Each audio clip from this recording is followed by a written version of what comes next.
The laundry basket slipped from my arms like everything else in my life, unexpectedly, catastrophically, and at the worst possible moment. 1 second I was juggling the overflowing plastic container against my hip, fumbling for my apartment keys with my free hand, and the next second 37 pieces of my most intimate clothing were scattered across the dingy hallway carpet of the 7th floor. White briefs, faded band t-shirts, socks that had lost their partners months ago.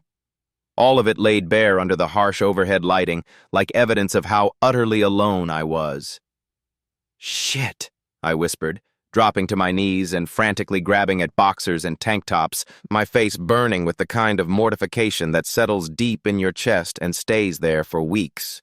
The building was usually tomb quiet at 8:30 on a Tuesday night, which was exactly why I'd chosen this time to transfer my laundry from the basement washers to my apartment. No witnesses to my pathetic bachelor existence.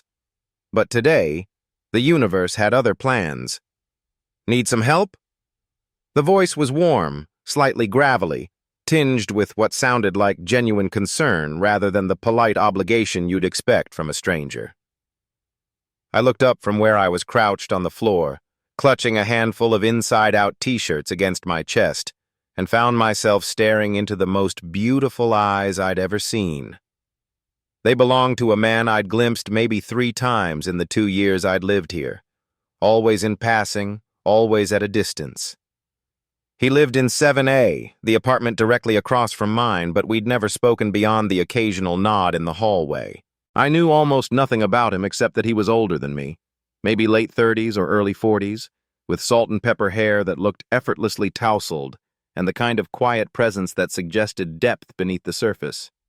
Now he was standing 6 feet away, wearing worn jeans and a navy Henley that hugged his shoulders in a way that made my mouth go dry, watching me scramble around on the floor like an idiot.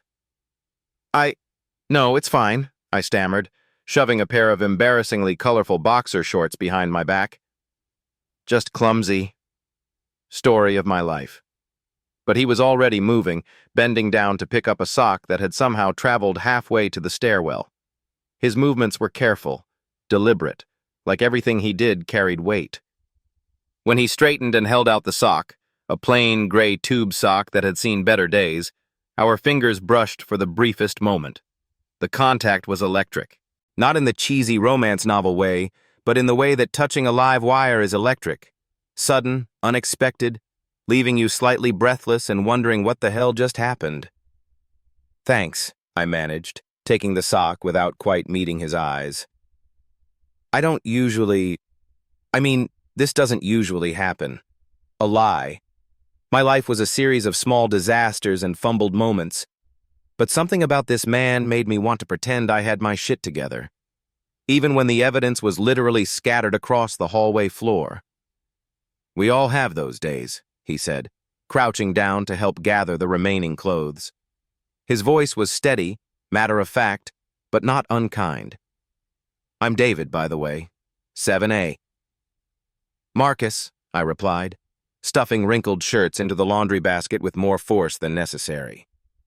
7B, we're, neighbors." "I know."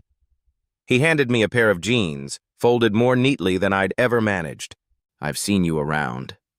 The simple statement hung between us, loaded with implications I didn't dare examine too closely. Had he been watching me? Had I been watching him without realizing it? The thought should have been creepy, but instead it sent a warm flutter through my chest that I immediately tried to suppress. I'd been careful for so long. Careful about who I talked to, who I looked at, how long I let my gaze linger. Careful about the thoughts that surfaced in the quiet moments before sleep. Being gay in a small Midwest city wasn't dangerous exactly, not in 2024, but it wasn't easy either, especially when you worked in construction, especially when you'd grown up in a family that used fag as casually as they used please and thank you. So I'd built walls, kept to myself, perfected the art of being invisible. But something about David made those walls feel paper thin. I gestured vaguely toward my apartment door, the laundry basket now precariously balanced in my arms again. Of course. He stepped back, giving me space, but his eyes, Christ, those eyes, stayed locked on mine. They were brown, but not plain brown. The kind of brown that held flecks of gold and green that shifted depending on the light. The kind of brown you could lose yourself in if you weren't careful. I fumbled with my keys again, hyper-aware of his presence behind me. The lock was sticky. It had been sticky since the day I moved in, and required a specific combination of jiggling and swearing to open. Under normal circumstances, this would have been just another minor annoyance in a life full of them. With David watching, it felt like the most important test I'd ever failed. Here. He stepped closer, not quite touching me, but close enough that I could smell his cologne, something woodsy and understated that probably cost more than I spent on groceries in a month. Sometimes if you lift the handle while you turn the key. His hand covered mine on the door handle, guiding it upward with gentle pressure. The lock clicked open immediately. Thanks, I breathed, but neither of us moved. His hand was still covering mine, warm and slightly calloused in a way that suggested he worked with his hands, too. I could feel his breath against the back of my neck, could sense the heat radiating from his body. For a moment that stretched like taffy, we stood frozen in that position, me facing the door, him behind me, our hands joined on the handle like we were opening something much more significant than just an apartment. Then reality crashed back in. I jerked away, nearly dropping the laundry basket again in my haste to put distance between us. Thanks for the help. With the clothes and the door. No problem. His voice was carefully neutral, but I thought I detected something else underneath. Disappointment? Regret?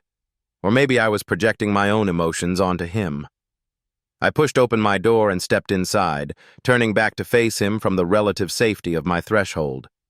He was standing exactly where I'd left him, hands shoved deep in his pockets, looking at me with an expression I couldn't quite read. See you around, Marcus. Yeah, see you. I closed the door and immediately slumped against it, the laundry basket sliding to the floor with a soft thud. My heart was hammering against my ribs like it was trying to escape, and my hands were shaking in a way that had nothing to do with the weight of wet clothes. What the hell was wrong with me? I'd had crushes before, of course, fleeting attractions to coworkers or guys at the coffee shop down the street. But this felt different, more dangerous. David lived 20 feet away from me.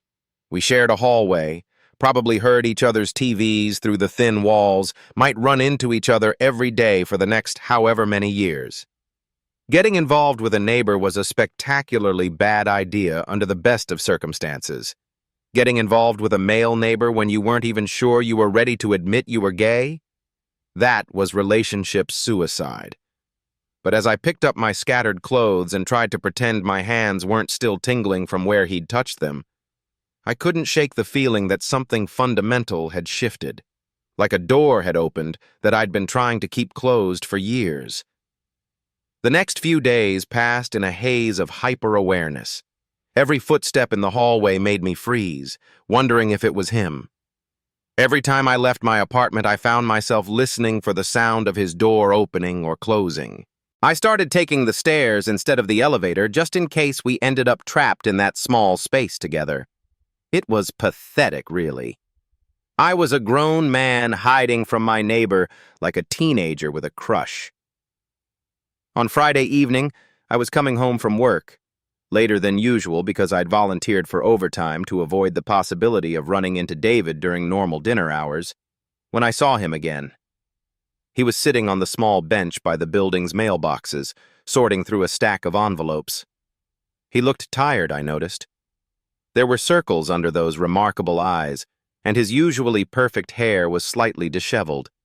He'd traded the Henley for a simple white button-down that had seen better days, rolled up at the sleeves to reveal forearms that were more muscular than his lean frame suggested. For a moment, I considered turning around and waiting in my truck until he left. But he looked up before I could retreat, and those brown eyes met mine across the small lobby. "Hey," he said, standing up slowly, like he was giving me time to run if I wanted to. "Hi." I clutched my work bag tighter, as if it could serve as armor against whatever this was. "How was your day?" Such a simple question. The kind of thing neighbors asked each other all the time. But the way he asked it, with genuine interest, like my answer actually mattered, made it feel significant. "Fine," I said automatically, then reconsidered. When was the last time someone had asked me how my day was? When was the last time I'd given an honest answer? Actually, pretty shitty. One of those days where everything that can go wrong does go wrong, you know? Something shifted in his expression. Not pity exactly, but understanding. Like he knew exactly what kind of day I was talking about. "I know those days," he said quietly. "They seem to come in waves sometimes." "Yeah." I shifted my weight from one foot to the other, torn between the urge to flee and the unexpected relief of having someone to talk to. "Sorry, I don't mean to dump on you." We barely know each other. "Maybe we should change that." The words hung in the air between us like a challenge or an invitation. I couldn't tell which.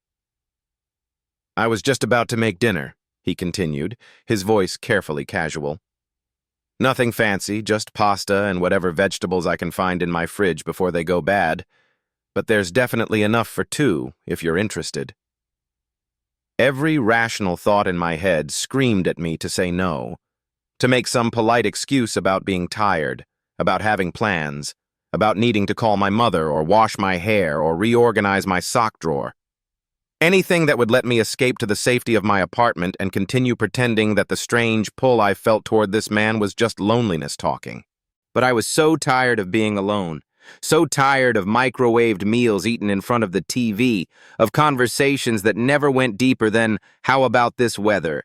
and, "Did you catch the game last night?" So tired of going to bed every night wondering if this was all there was. Work, sleep, until I died forgotten in this cramped apartment with only my landlord to notice I was gone. I started, then stopped. Took a breath. I'd like that. The smile that spread across David's face was like sunrise after a long night, slow, warm, transformative. "Great," he said, and I realized he'd been holding his breath too, waiting for my answer. "Give me 10 minutes to tidy up?" I wasn't exactly expecting company. Sure, I should probably shower anyway. Construction site glamour isn't really dinner party appropriate. "I'll be the judge of that," he said, then seemed to realize how that sounded. A flush crept up his neck and he looked away quickly. "I mean, 10 minutes, I said, saving him from whatever explanation he was scrambling to find. "I'll bring wine." "If you drink wine. I have beer too, if that's more." "Wine is perfect." We stood there for another moment, both of us slightly stunned by this turn of events. Then I forced myself to move toward the elevator, acutely aware that he was watching me go. Back in my apartment, I stood under the shower spray longer than necessary, trying to process what had just happened. David had invited me to dinner. Not just grab a beer sometime or we should hang out, but actual dinner. In his apartment. Just the two of us. It could be completely innocent, I told myself as I towel-dried my hair. Neighbors being neighborly. Two lonely people sharing a meal and some conversation. Nothing more complicated than that. But the way he'd looked at me when he asked, like he was hoping for something specific, suggested it might not be that simple. I changed clothes 3 times before settling on jeans and a black sweater that my sister had bought me for Christmas 2 years ago. "It brings out your eyes," she'd said, and I'd rolled my eyes at her but kept the sweater anyway. Now I found myself hoping she was right. The wine I'd bought months ago for a date that never happened was still sitting on my kitchen counter, gathering dust. A decent bottle of red that had cost me more than I usually spent on alcohol. I'd been saving it for a special occasion that never seemed to come. Maybe tonight qualified. I knocked on David's door at exactly 7:10 p.m., wine bottle in hand, my palms embarrassingly sweaty despite the shower. He opened the door wearing the same jeans from earlier, but had changed into a soft gray sweater that made his eyes look even more golden. His hair was damp, like he'd showered too, and he smelled like soap and that same understated cologne that had scrambled my thoughts a few days ago. "Perfect timing," he said, stepping back to let me in. "I was just about to start the pasta." His apartment was the mirror image of mine layout-wise, but that was where the similarities ended. Where my place was sparse and impersonal, the bare minimum furniture needed to function, white walls decorated with nothing more inspiring than a generic landscape print I'd bought at Target. His was warm, lived in, thoughtfully arranged. Books everywhere, not just on shelves but stacked on tables and windowsills. A couch that looked like it had been chosen for comfort rather than price.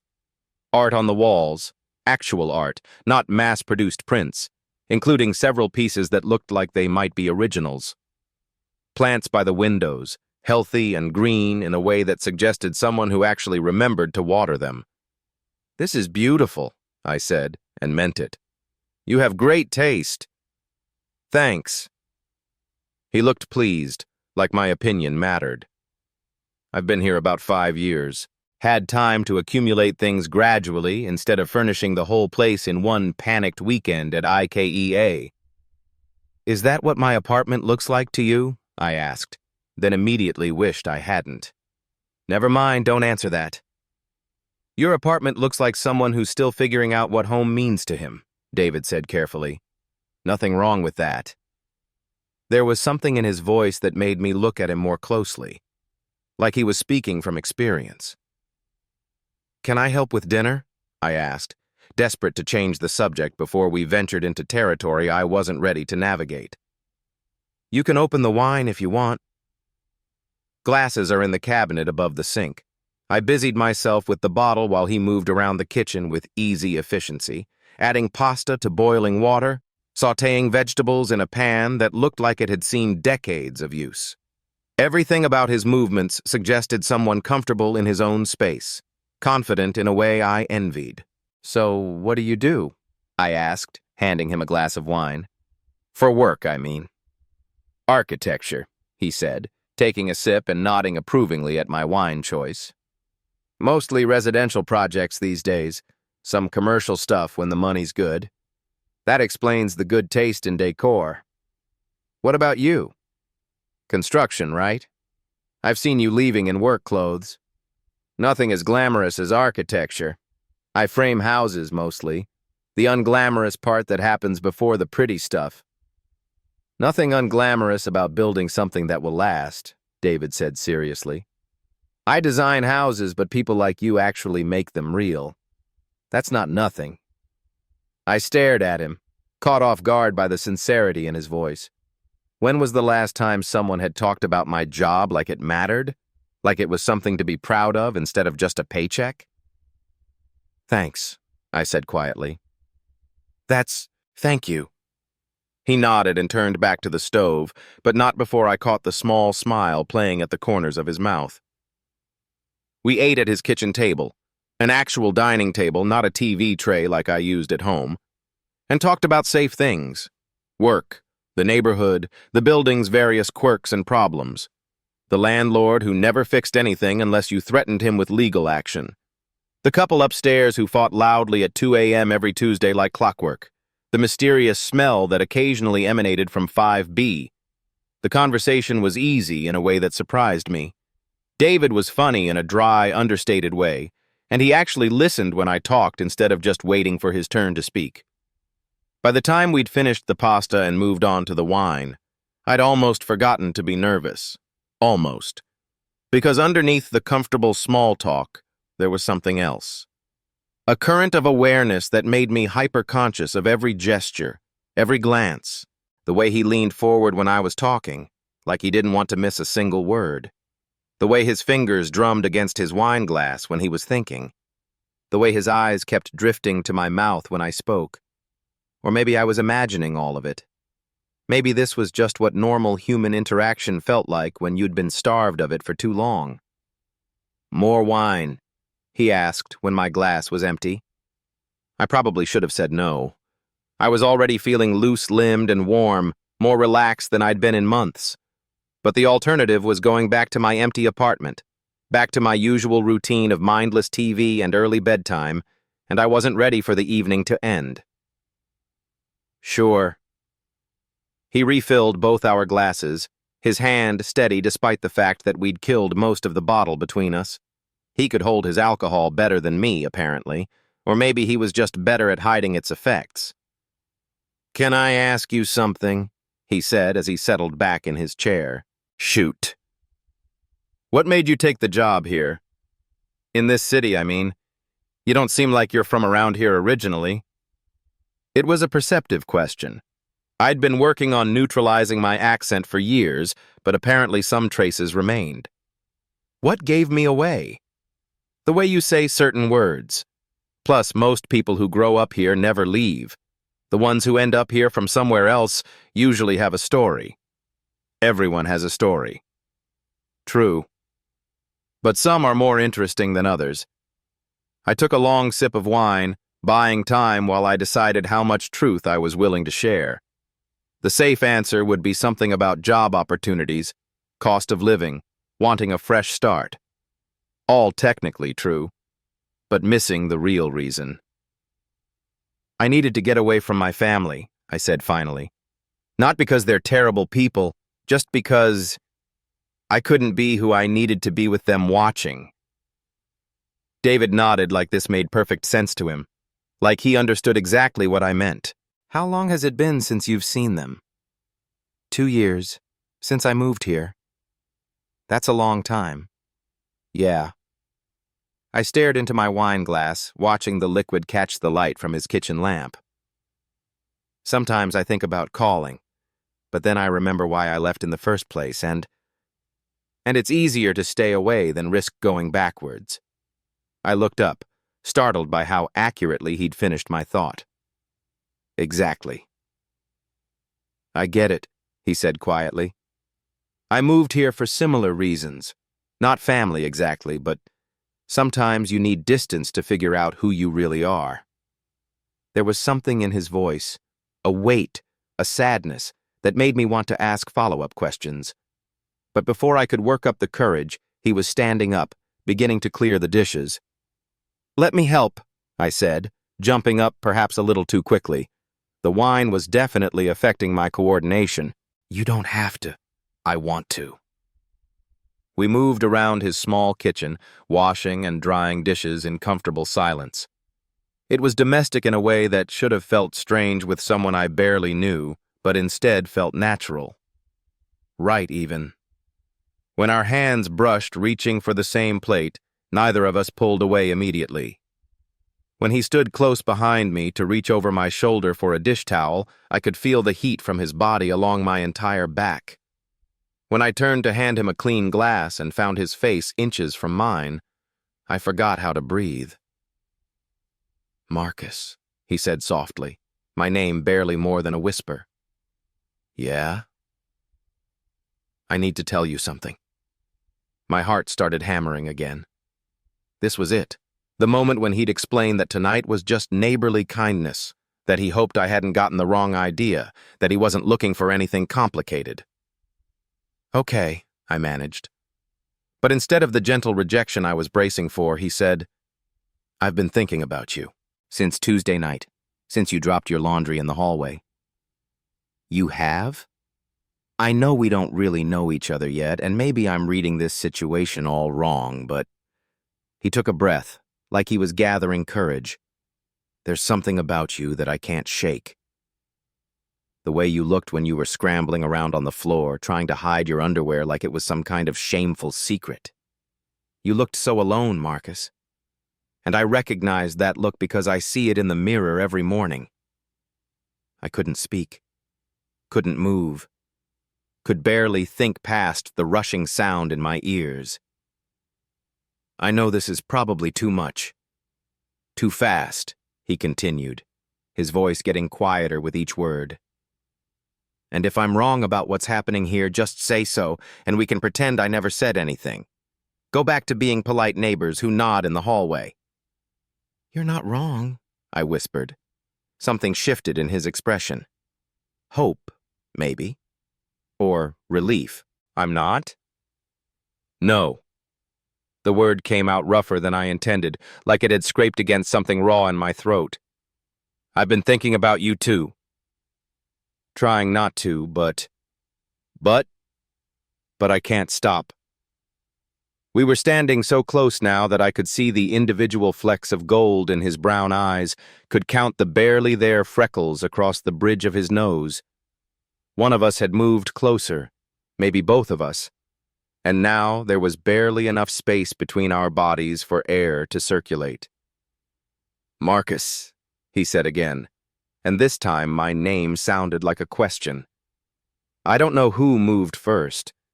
Maybe it was simultaneous, gravity pulling us together like we were celestial bodies caught in each other's orbit. But suddenly his hands were framing my face, thumb brushing across my cheekbone, and I was leaning into the touch like I'd been waiting my entire life for exactly this moment. "Is this okay?" he asked, his lips so close to mine that I could feel his breath. Instead of answering with words, I closed the remaining distance between us. The kiss was soft at first, tentative, like we were both afraid the other might bolt. But when I didn't pull away, when I actually pressed closer, my hands finding the solid warmth of his chest, he deepened it, one hand sliding into my hair while the other settled on my lower back. I'd been kissed before, of course. A handful of fumbling encounters with women who deserved better than what I could give them, trying desperately to feel something that never materialized. But this was like discovering fire after a lifetime of cold.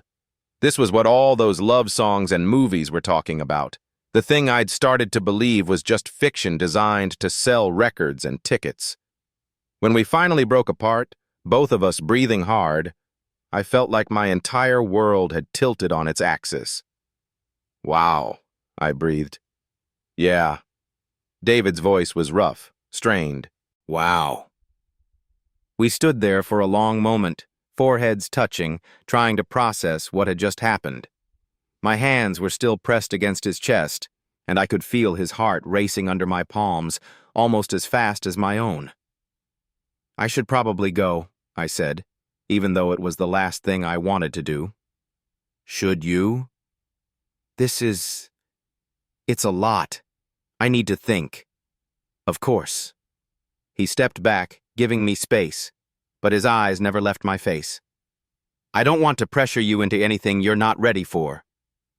"It's not that I'm not ready," I said quickly, then caught myself.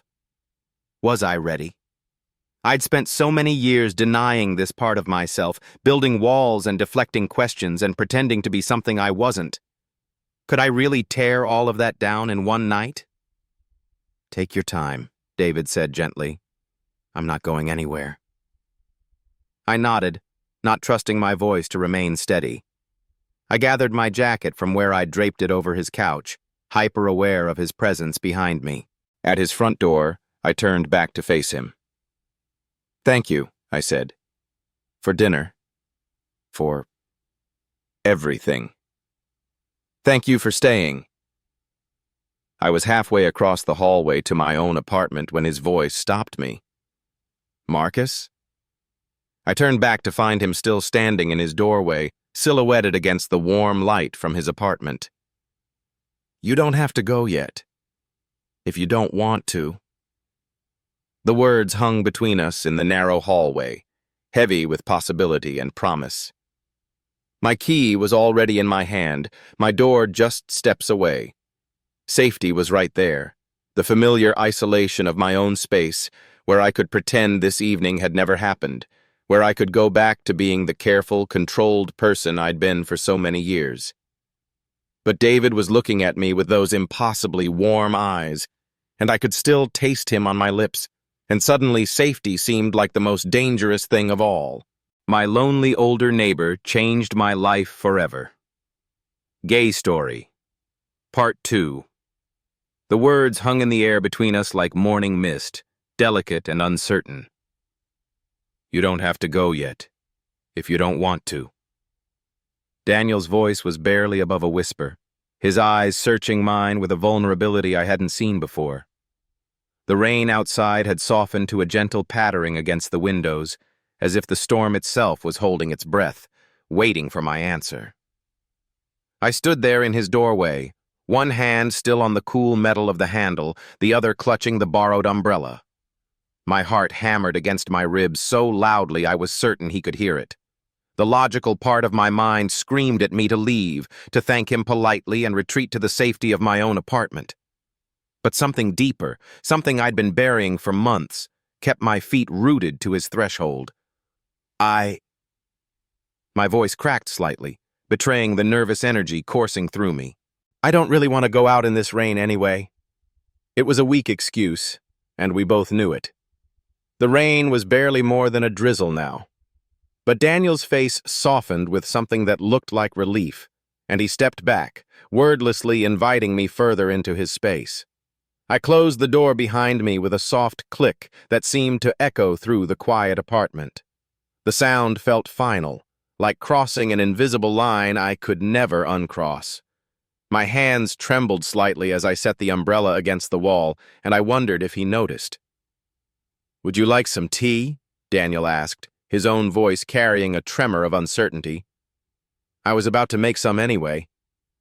"That would be nice," I replied, grateful for something concrete to focus on. I followed him into the kitchen, noting how his movements seemed more deliberate now, as if he too was hyper-aware of every gesture.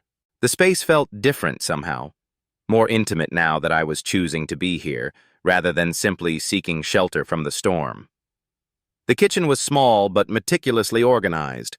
Herbs grew in neat pots along the windowsill, and I caught the faint scent of basil and rosemary. Everything had its place, speaking to a life lived with careful attention to detail. It made me think of my own chaotic apartment, clothes scattered across furniture, dishes piling up in the sink. "I hope chamomile is all right," he said, filling an old copper kettle with water. "It's calming." "Perfect," I said, though I wasn't sure anything could calm the riot of emotions in my chest. We fell into an awkward silence as he prepared the tea. I stood uncertainly in the middle of the kitchen, unsure where to put myself. My eyes wandered over the details of his life. A shopping list written in careful handwriting stuck to the refrigerator, a single coffee mug drying by the sink, a small stack of books on the counter with bookmarks protruding from their pages. "You can sit," he said gently, gesturing toward a small table by the window. "Make yourself comfortable." I settled into one of the chairs, its wooden frame creaking slightly under my weight. From here, I could watch him move around the kitchen with practiced ease. There was something soothing about observing his quiet efficiency, the way he warmed the teapot first, measured the loose leaves with care, waited for the water to reach just the right temperature. "You really know what you're doing," I said, needing to fill the silence. He glanced over his shoulder with a small smile. "My mother taught me." She always said tea was a ritual, not just a beverage. Something about taking time to do things properly, even the small things. His expression grew distant for a moment. "Especially the small things." The kettle's whistle broke through his reverie, and he poured the hot water over the tea leaves with steady hands. The fragrant steam rose between us, carrying with it the promise of shared warmth. "Tell me about her," I said as he brought two mismatched mugs to the table. "Your mother."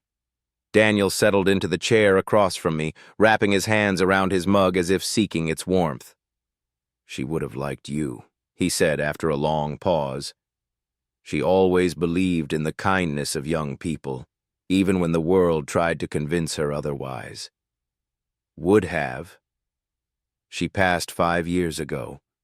His voice was matter-of-fact, but I caught the slight tightening around his eyes. "Cancer. It was difficult." I felt a pang of sympathy, mixed with something deeper, a recognition of loss that I couldn't quite place. "I'm sorry. That must have been incredibly hard." It was. But she was ready, you know. She said she'd lived a full life, loved deeply, made her peace with things. He took a careful sip of his tea. I envied her that certainty. "You don't feel like you've lived fully?" The question tumbled out before I could stop it, too personal and probing for our fragile connection. But instead of withdrawing, Daniel considered it seriously, turning his mug slowly in his hands. "I feel like I've lived carefully," he said finally. "Safely."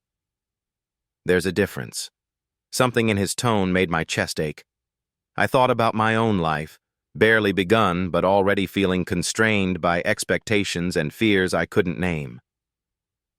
What would living fully look like? For you, I mean. Daniel was quiet for so long I thought he wouldn't answer. The rain continued its gentle percussion against the windows, and I could hear the distant hum of traffic from the street below. When he finally spoke, his voice was barely audible. "I think it would mean taking risks, being brave enough to want things openly instead of just observing from the sidelines." His eyes met mine across the table. "What about you? Do you feel like you're living the life you want?" The question hit closer to home than I expected. I thought about my days at university, going through the motions of classes and social events that never quite felt like they fit. The loneliness that followed me even in crowded rooms. The way I found excuses to linger in the hallway just for the chance of running into him. "I don't think I know what I want yet," I admitted. "Everything feels so predetermined, like I'm following a script someone else wrote." "You're young," Daniel said, but not dismissively. "You have time to figure it out." Sometimes I feel like I'm running out of time before I've even started living. The words surprised me with their honesty. I'd never voiced that particular anxiety before, the sense that life was passing me by while I waited for permission to begin. Daniel reached across the table, his fingers brushing against mine where they rested beside my mug. The contact sent a jolt of electricity up my arm, and I had to focus on breathing normally. "Time moves differently than we think," he said softly. "I used to believe I'd missed my chance for certain things. But sitting here now, with you—" He trailed off, seeming to realize the weight of what he was about to say.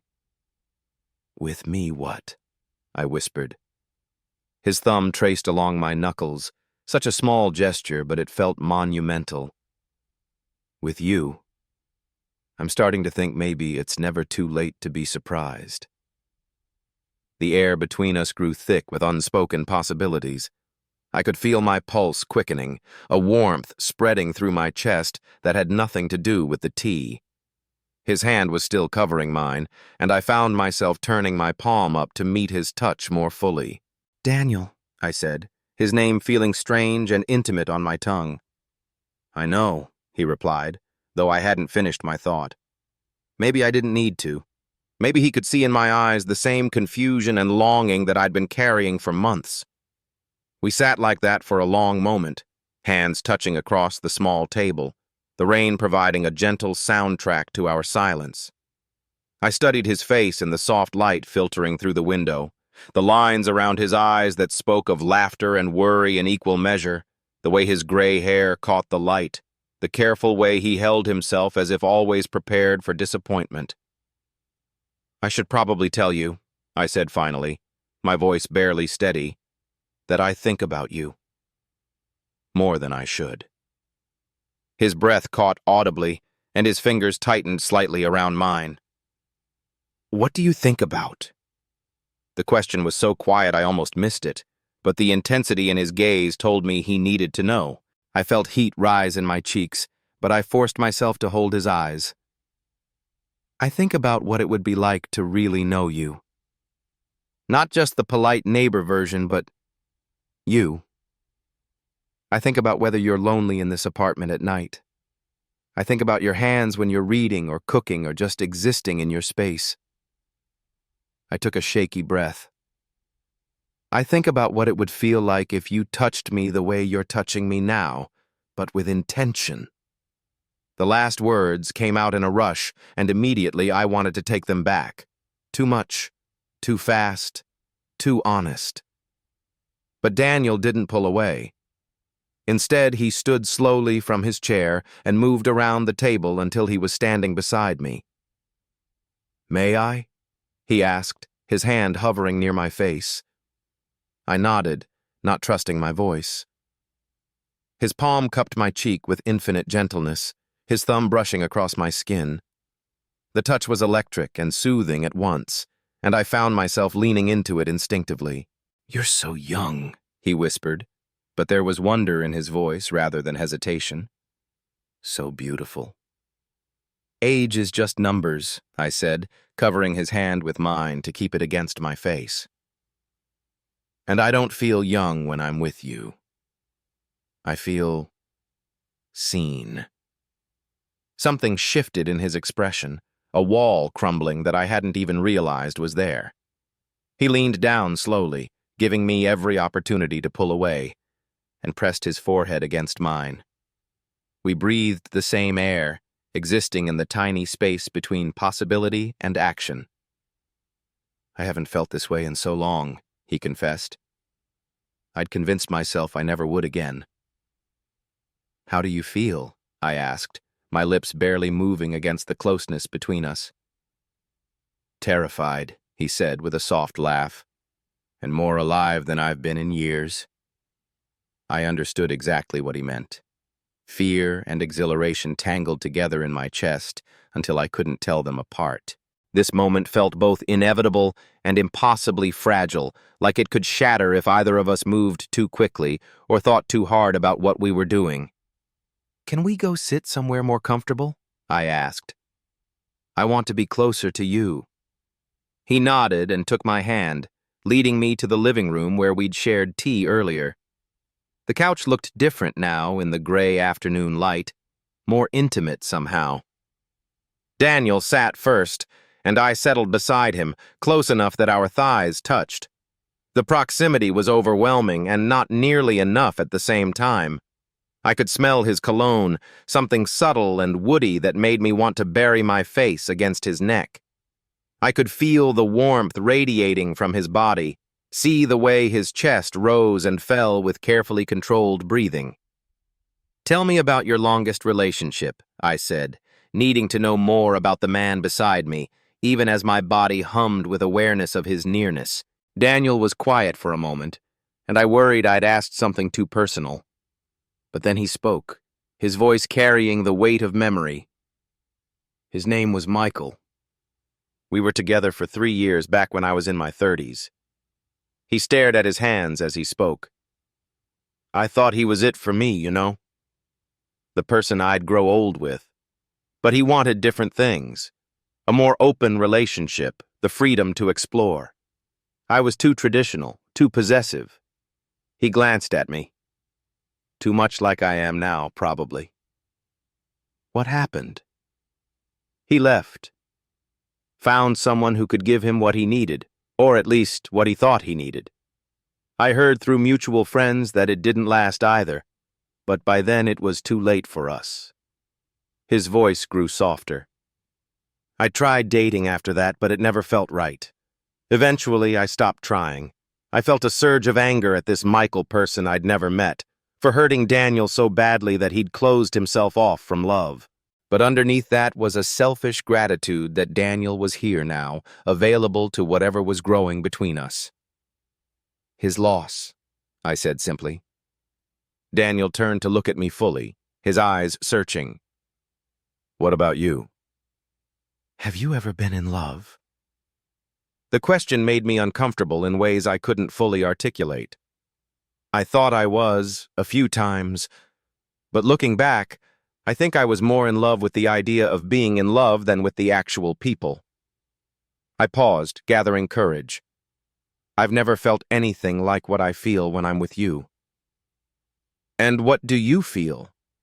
The question hung between us, demanding honesty I wasn't sure I was ready to give. But his eyes were so kind, so patient, that I found myself speaking from a place deeper than conscious thought. "Safe," I said first. "Like I can say anything and you won't judge me for it. But also terrified, because you make me want things I didn't know I wanted." I took a breath. "When I see you in the hallway, my whole day gets brighter. When you smile at me, I feel like I matter in a way I never have before. And when you touch me..." I gestured to where his hand still rested near mine on the couch cushion. When you touch me, I feel like I'm exactly where I'm supposed to be. Daniel's eyes had grown bright with something that looked like unshed tears. You do matter, he said fiercely. More than you know. The intensity in his voice broke something open inside me. Without overthinking it, I shifted closer to him on the couch, close enough that I had to tilt my head back to meet his eyes. Daniel, I whispered, his name a question and an invitation. He understood. His arm came around me slowly, drawing me against his side. I melted into the embrace, my head finding its natural place against his shoulder. He was solid and warm, and I could feel his heart beating steadily beneath his shirt. Is this okay? He asked, his voice rumbling through his chest. More than okay, I murmured, allowing my eyes to drift closed. For the first time in months, maybe years, I felt completely at peace. We sat like that as the afternoon grew darker outside, the rain continuing its gentle symphony against the windows. Neither of us spoke, but the silence was full and comfortable. I traced idle patterns on his chest with one finger, marveling at the intimacy of the gesture, at how natural it felt to touch him this way. I keep thinking I'm going to wake up, Daniel said eventually, his lips brushing against my hair as he spoke. That this is too good to be real. I'm real, I said, pressing closer to him. This is real. His arm tightened around me, and I felt him press a soft kiss to the top of my head. The gesture was so tender, so full of careful affection that it made my throat tight with emotion. I don't want to hurt you, he said quietly.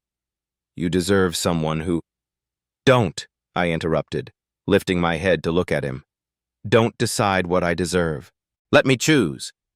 His eyes searched mine, looking for certainty I wasn't sure I possessed. But I was sure of this moment. Sure of the way I felt in his arms, sure that whatever was happening between us was worth exploring. What are you choosing?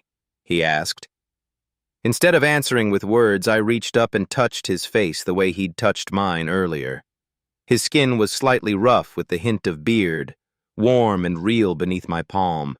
He leaned into the touch with a soft sigh, his eyes fluttering closed. I'm choosing this, I whispered. I'm choosing you. For as long as you'll have me. When he opened his eyes again, they were dark with emotion.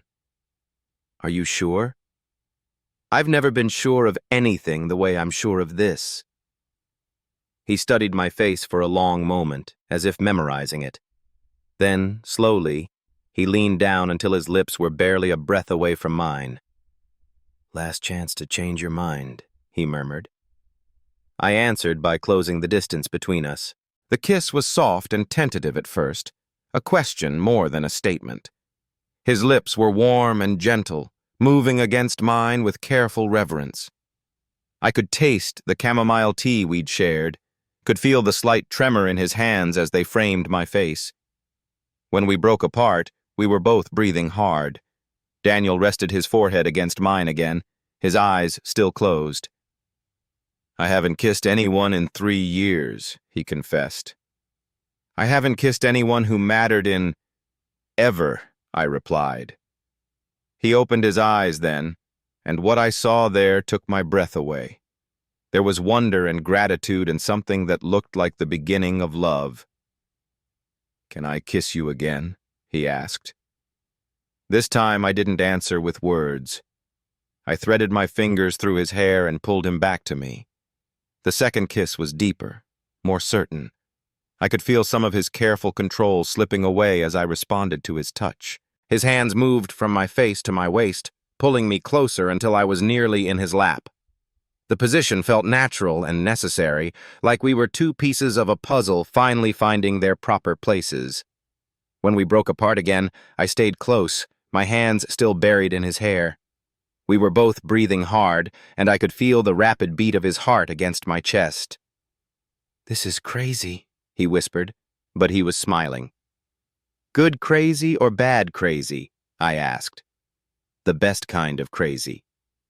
I laughed, giddy with happiness and desire and the surreal nature of the moment. I can't believe this is happening. Neither can I. He brushed a strand of hair from my face with gentle fingers. You're so beautiful. How did I get so lucky? The compliment sent warmth flooding through me. I'd been called beautiful before, but never like this. Never with such quiet reverence, as if he couldn't quite believe I was real. I'm the lucky one, I said, meaning it completely. We kissed again, and this time I let myself get lost in it. His mouth was perfect against mine, his hands sure and gentle as they explored the shape of my back through my shirt. I could feel myself melting into him, all the careful walls I'd built around my heart crumbling with each soft touch. When we finally pulled apart, we were both flushed and slightly disheveled. Daniel's hair stuck up where my fingers had been, and I was sure I looked just as affected. We should probably slow down, he said, though he made no move to let me go. Should we? I asked, genuinely curious about his reasoning. I want to do this right, he explained. I want to savor it, not rush into something because we're caught up in the moment. I understood, even though part of me wanted to protest. There was wisdom in his caution, even if my body was arguing for a different approach. Okay, I said, settling back against his side. But I'm not going anywhere. Promise? The question was barely audible, vulnerable in a way that made my heart ache. Promise, I said firmly. I'm exactly where I want to be. We settled back into our comfortable embrace, though the air between us hummed with new awareness. Everything had changed with those kisses, shifted into something deeper and more complex. I could feel Daniel processing it too, his hand moving in slow circles on my back as if to reassure himself I was still there. Tell me something about yourself that no one else knows, I said, wanting to deepen our connection beyond the physical. Daniel was quiet for so long I thought he might not answer. When he finally spoke, his voice was soft and distant. I wanted to be a writer when I was young, he said. I had all these stories in my head, these characters who felt more real to me than most actual people. I wrote constantly, notebooks full of fragments and scenes and half-finished novels. What happened? Why did you stop? Life happened. Practical concerns. My father convinced me that writing wasn't a real career, that I needed something stable and reliable. He laughed, but there was no humor in it. So I became an accountant. Stable and reliable and soul-crushingly boring. Do you still write? Sometimes, late at night when I can't sleep. But it's different now. Sadder somehow. All my characters are lonely, middle-aged men who've given up on their dreams. The pain in his voice made me want to hold him tighter. It's not too late, you know. You could still write seriously. At 52, please. Age is just numbers, remember? I said, throwing his earlier words back at him. And besides, some of the best writers didn't publish their first novels until they were older. Laura Ingalls Wilder didn't publish Little House on the Prairie until she was 65. Daniel pulled back slightly to look at me, surprise written across his features. How do you know that? I'm an English major, I said with a shrug. We learn all sorts of useless trivia about writers. It's not useless, he said seriously. Thank you. For believing in me when I don't believe in myself. That's what people do when they care about each other, I said, the words carrying more weight than I'd intended. His eyes searched mine. Do you care about me? The question was so earnest, so hopeful and fearful at once, that I felt my heart constrict with affection. Daniel, I said, cupping his face in my hands. I care about you so much it scares me sometimes. You've become the best part of my days without me even realizing it was happening. His smile was radiant, transforming his entire face. You're the best thing that's happened to me in years, he said. Maybe ever. The confession hung between us, too big and too soon, but also perfectly true. I leaned forward and kissed him softly, tasting the truth of his words on his lips. "Your turn," he said when we broke apart. "Tell me a secret." I thought about it, wanting to match his vulnerability with my own honesty. "I've never told my parents I'm gay," I said finally. "They assume I'll bring home a nice girl someday, get married, give them grandchildren. The whole traditional package." "Are you afraid of how they'll react?" "Terrified," I admitted. "Not because I think they'll disown me or anything dramatic like that. But I know they'll be disappointed. They'll worry about my future, about whether I'll be happy, whether I'll be safe. And part of me knows they're right to worry." Daniel's hand found mine, intertwining our fingers. "Being gay isn't easy," he said quietly. "Especially when you're just figuring it out. But hiding who you are is infinitely harder." "When did you come out?" "College. I was 20 and desperately in love with my roommate who was very straight and very confused by my attention." Daniel smiled at the memory. "It was messy and painful and absolutely necessary. My parents took it better than I expected, actually. They just wanted me to be happy." "Were you?" "Happy? Sometimes. In moments. But I spent too much time worried about what other people thought, too much energy trying to fit into spaces that weren't made for me."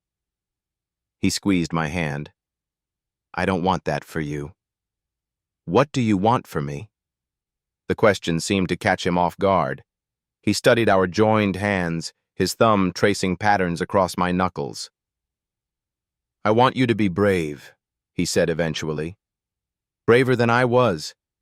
I want you to go after what you want without apology, to love openly and fully. I want you to write your own story instead of following someone else's script." The words hit me with unexpected force, bringing tears to my eyes. No one had ever wanted anything so purely good for me before. Not my parents with their careful expectations, not my friends with their competitive concern, not the brief relationships I'd stumbled through with boys who barely knew themselves, let alone me. "What if what I want is you?" I asked, my voice barely above a whisper. Daniel's breath caught, and his fingers tightened around mine.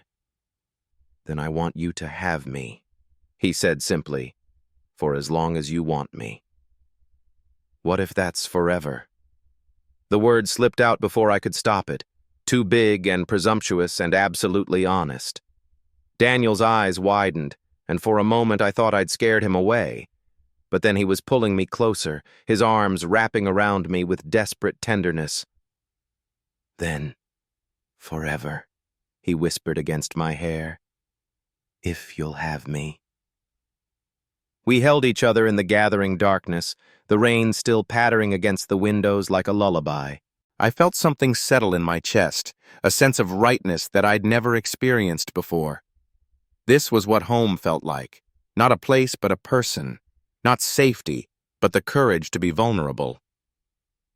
"I should probably head back soon," I said reluctantly, though every part of me resisted the idea of leaving. "Should you?" Daniel asked, his arms tightening slightly around me. "I have classes tomorrow, papers to write, the responsible adult things." "Right," he said, but he didn't release me. "Of course." We sat in comfortable reluctance, neither of us making any move toward separation. The apartment had grown dark around us, lit only by the soft glow of streetlights filtering through the windows.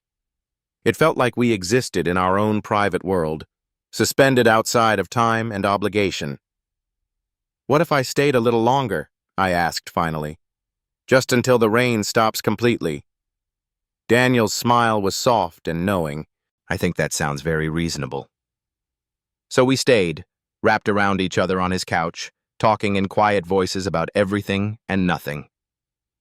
He told me about his job at the accounting firm, how he'd worked his way up to partner through steady competence rather than passion. I told him about my professors, the ones who inspired me and the ones who seemed to have given up on teaching altogether. We discussed books we'd loved and movies that had changed us, shared stories from our childhoods that felt both mundane and precious in the telling. I learned that he made terrible coffee, but excellent pasta sauce, that he read mysteries before bed and kept a journal he'd never shown another soul.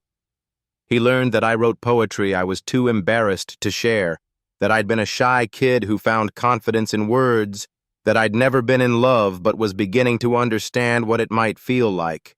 As we talked, our hands found each other again and again, fingers intertwining, palms pressing together, gentle touches that grounded us both. Each contact sent electricity through me, a constant reminder of the shift that had occurred between us. Eventually, exhaustion began to creep in. The emotional weight of the day, combined with the warmth of Daniel's embrace, made my eyelids heavy. I found myself drifting, my head settling more firmly against his shoulder. "Getting sleepy?" he asked softly. I murmured, not quite ready to admit it. "The rain is relaxing." "It is." His hand moved to stroke my hair, the gentle, repetitive motion soothing. "You can rest if you want." "I don't mind. I don't want to impose—" "You're not imposing," he interrupted gently. "You could never impose." Something in his voice, tender and certain and absolutely sincere, made my remaining resistance crumble. I let myself relax fully against him, my body finding its natural curves against his warmth.